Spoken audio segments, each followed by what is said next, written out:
اشرب كركريه عشان ننسى اللي حصل من زيمبابوي.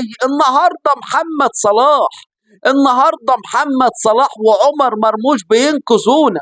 عمر مرموش بينقذنا بالتعادل في الشوط الثاني، ومحمد صلاح بينقذنا بالفوز في الدقيقة الأخيرة، وقت بدل الضايع في نهاية الشوط الثاني.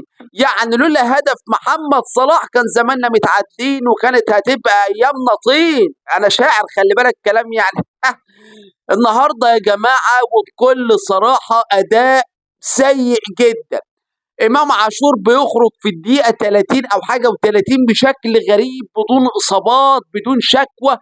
كابتن حسام حسن طلعه، سايب مين بقى يعني مطلع امام عاشور اللي بيلعب تمريرات صحيحه، الدنيا حلوه، وسايب حمدي فتحي، سايب مروان عطيه، سايب محمد هاني، سايب تريزيجيه. طبعا دول لو طلعوا هيعترضوا، فبالتالي نطلع امه عشان مش هيتكلم نهائي. النهارده يا جماعه مباراه سيئه جدا. خلي بالك احنا هنقابل يوم الجمعه الجايه، يوم الجمعه هنقابل جنوب افريقيا. نص اللي بيلعبوا في جنوب افريقيا من صن داونز. عارف انت متخيل انا بقوله لك؟ وصن داونز دايما حاطط على الاهلي. ونص اللي بيلعبوا معانا في المنتخب في 7 منه من الاهلي في المنتخب. فبالتالي هيحطوا علينا لو فضلنا بالوضع ده. والله من رايي نغير. مش عاوز اقول نغير مدرب ولا حد يضحك عليا ولا حاجه.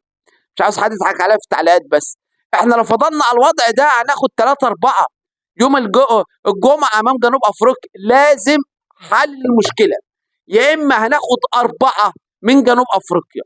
لازم حل، ما ينفعش نروح كده أبدا بنفس الشكل والصورة كده. زيمبابوي ده فريق متواضع على فكرة. اللي أنت بتعمله النهاردة كان هو بيعمله. كان عنده النهاردة فرص حقق منهم واحدة، يعني فرص استغل واحدة فيهم. أنت بقى جات لك 200 فرصة ولا فرصة استغلتها غير شوطة جميلة متواضعة من عمور عمر مرموش. اللاعب الحارس صدها، طلعت بره ركنية أي كلام، يرفع عقه والمباراة خلصت.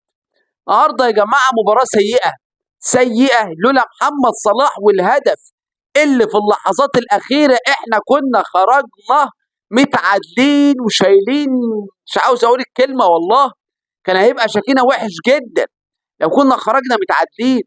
نحمد ربنا ان احنا فزنا بالعافيه وتصدرنا المجموعه بتاعتنا كمان الحمد لله. يعني جنوب افريقيا نزل تحت، الحمد لله احنا كده متصدرين المجموعه بفضل الله. بس المشكله مش هنا.